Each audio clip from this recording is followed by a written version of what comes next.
Ang intense ng mga kaganapan ngayon sa abot kamay na pangarap sapagkat magugulantang si Doc Robert dahil sa mga aaminin sa kanyang sikreto ni Don Pepe.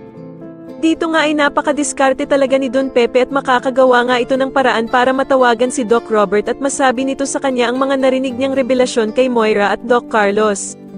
Samantala ay malalaman nga ni Doc Carlos na nangangailangan ng tulong ang anak niyang si Zoe dahil nga sa pagkakatama ng baril sa kanya ni Don Pepe. Kaya naman ay walang pag-aalinlangan at agad na pupuntahan ni Doc Carlos si Zoe dahil nga sa sobrang pag-aalala niya dito.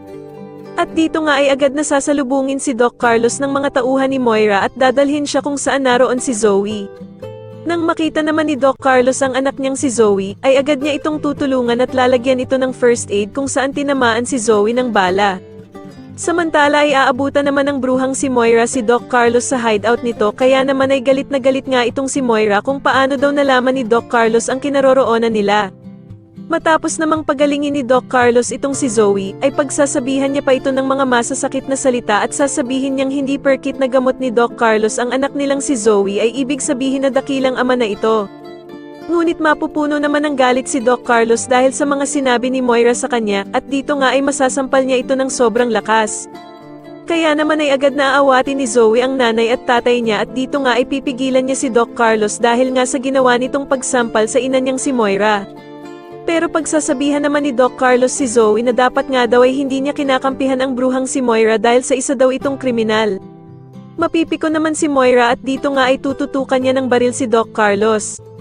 Pero makikusap naman si Zoe sa ina niyang si Moira na wag daw nitong patayin ang tunay niyang ama.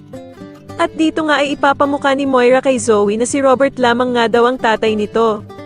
Ngunit dahil nga sa pagtatalo nila at pag-aaway ay biglang maririnig ni Don Pepe ang boses nila at dito nga ay malalaman na niya na anak ni Doc Carlos si Zoe.